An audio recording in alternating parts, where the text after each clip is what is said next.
welcome to Village Vibes, the podcast that tells you about the many different things that are happening in Delray Beach. And today we are being joined by Michelle Hoyland from the city's Development Services Department, and most specifically from the historical side of that department. Hi, Michelle. Hi, how are you? I'm great. So, Michelle, today we're going to talk about a few different aspects of historic and how it has changed our city over the last 50 years or so. First, tell me a little bit about the Delray Renaissance.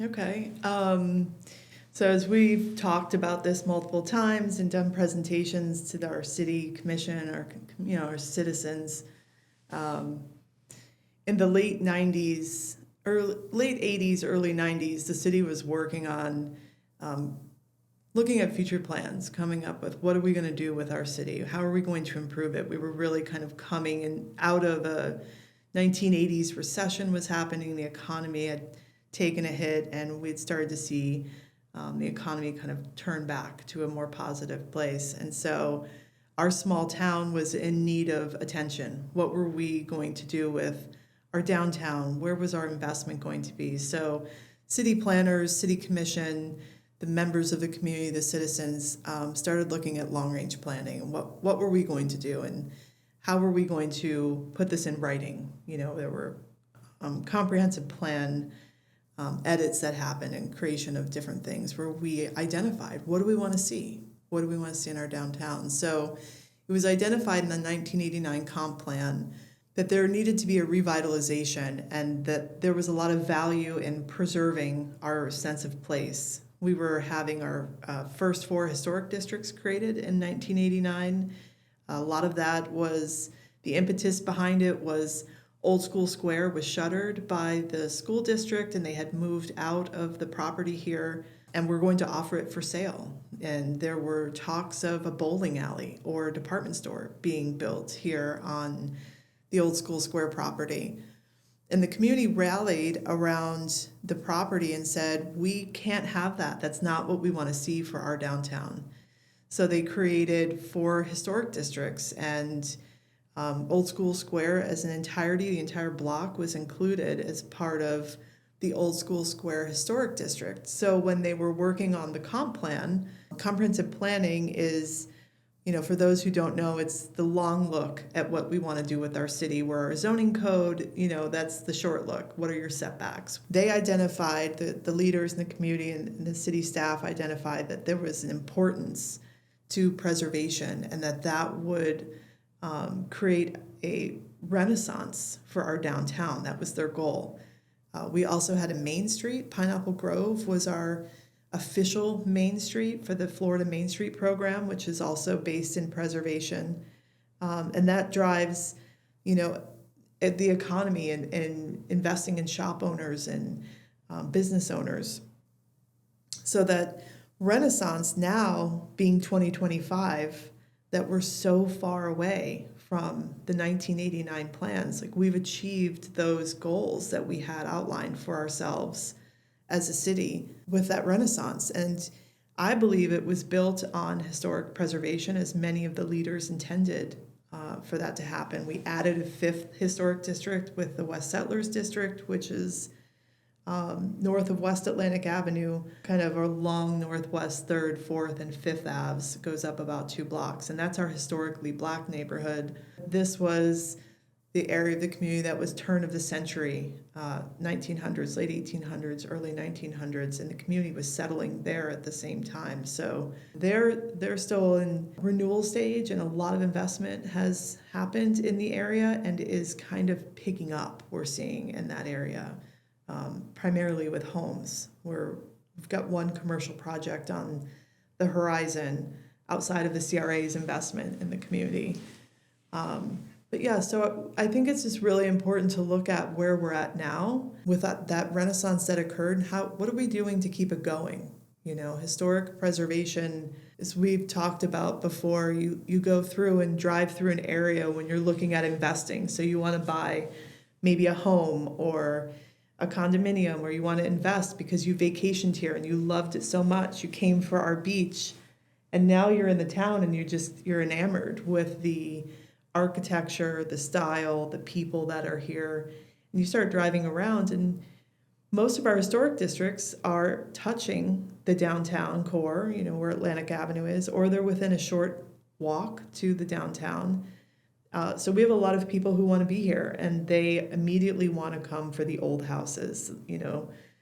Some folks really like new construction and the modern lines of some of the really beautiful architecture that's been built of late. We've had a lot of new modern looking construction, but there's a very specific appetite for historic, and we are so busy with our new owners looking at properties, and the Renaissance has happened and it's still kind of going, as I think is natural to have reinvention over time.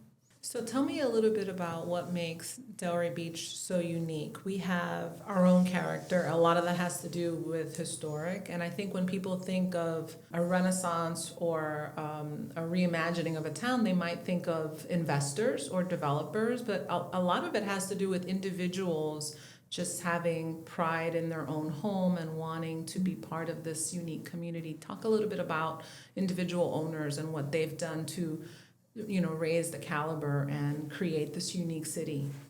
So I think people love our beach here in Delray Beach. And then I think on the way to the beach, whether they're coming from the highway or A1A or Federal, you kind of get a glimpse of the uniqueness that's happening in our town. Not just because you might see Atlantic Avenue busy during the day with people heading out for lunch or going to do business, but you come along, Federal Highway, and you see some investment that's happening up in that area outside of our historic districts, but some of the older buildings. And I think it piques curiosity. So once they come here and they experience it or, make that decision to jump in and invest and be a property owner or a business owner, and they pick up a property and they say it's historic and they figure out what they want to do. And I've shown you some pictures. I'm sitting here looking at a really cute little house on Swinton where we had this owner come in and she just knew it was special, but it was just in really bad shape. And she wanted to make it special. So we worked with her and her architect to come up with a plan.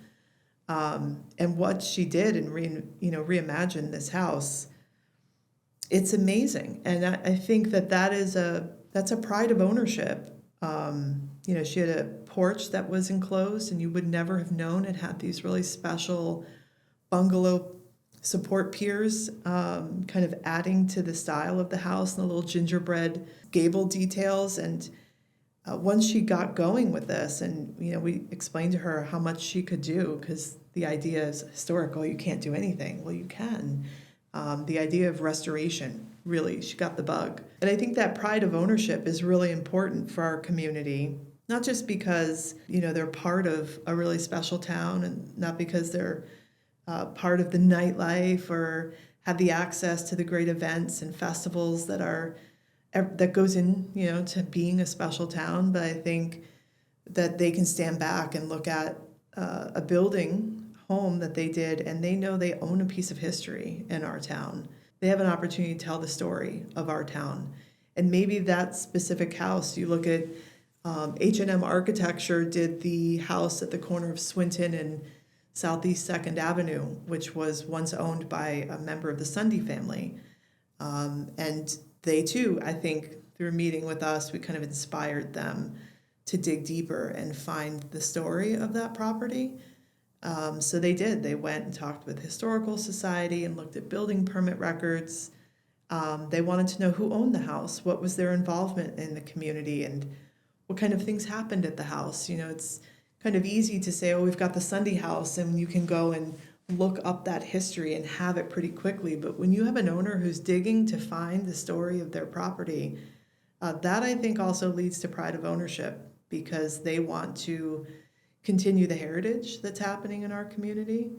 Right now in the West Settlers Historic District, we have a couple of different homes that are going through renovation and update, some restoration. And people will ask, well, what is West Settlers Historic District? And we'll explain to them that this was the historically Black neighborhood settled by Black pioneers. Homes were being built by hand. There was a lot of craftsmanship happening in that community. And so we encourage them to work with the Spady Museum and go search out their history, and perhaps place a plaque in front. The one in particular, we just met with the owner, really lovely person. She bought a property that includes a beauty salon. So it wasn't uncommon that you would have in the Black community a commercial business right in the middle of a single family or more, single family neighborhood where it's houses. In this case, it was Tressy's beauty salon. So we've stressed upon her how it's always been a beauty salon, because someone will ask, how can you have commercial use in the middle of residential? That was fairly common across the country, that you would have community-based uses in a residential neighborhood. So she's continuing it as a beauty salon, and we've encouraged her to work with us, the Historical Society and Spady Museum, to build out a short narrative for a small history that she can put on a plaque, so the passerby understands the same question, like, how is there a beauty salon right here? So I think, and she's very interested in doing that. And I think that's more of that pride of ownership that happens. And ultimately, the city, I think, as a whole, benefits from that investment. The pride of ownership, the folks that want to have that piece of history, keep the fabric looking really great for our community. Something I think that's, if I could mention, that I think is really interesting, and once we kind of delve into it with property owners who undertake projects like this, is the tax exemption program, which is a huge economic benefit for property owners. It kind of freezes their taxes in time. For those who don't know, you come in and add on to a house, your taxes are going to increase as a result of new building additions. And taxes are based on your property value. So once you buy something, you might buy something for what you think is reasonable, and then the assessor comes in and the taxes go way up, and you're maybe facing a $20,000 a year tax bill, which is kind of frightening. The tax exemption program, after you're done with your improvement, holds your taxes in place for 10 years. So it's called an abatement. And it's transferable. So if you decide in 5 years from now you want to move across the street or whatever and sell that house, it transfers to the next property owner. So it's a huge value. Most people don't know about it when they're coming in and learning about historic. So we tried to tell them about it really quick, because it kind of is a tool, I think, that helps them keep going, because anybody who's been through renovation knows renovations aren't easy, whether they're historic or not. So I think that's really pride of ownership with our community, and how can we give back? So I think that's a great program that's in our state statutes that's available to people. Wonderful. And I know that May is a special time for your department, because you're going to be honoring some homeowners and some properties that are really worth talking about. So can you tell us a little bit about what's happening in May? So May is National Historic Preservation Month. In Delray Beach, over the years, there's been a number of different programs. We've been really lucky to have great historic preservation professionals in our staff over the years, that have come up with such creative ideas. There have been poster contests and awards program where they honor the individual investments and the people who have made these renovations. So over the years, there's been all kinds of different, how can we give back? How can we continue to recognize those folks who have that pride of ownership? So for the last 5 years, we've brought back the Historic Preservation Board Awards. And once a project's complete and they get a certificate of occupancy from the building official, they can qualify to be considered for the program. And we look at what has happened. So I may not always have commercial, or I may not always have residential projects to look at the well of projects. But this past year, we've had a lot of investment in single-family residential. So we present those completed projects to the board, the Historic Preservation Board, and then they deliberate and they pick winners. So they, at their last meeting, picked winners from 4 different categories. We had 3 residential categories and 1 commercial.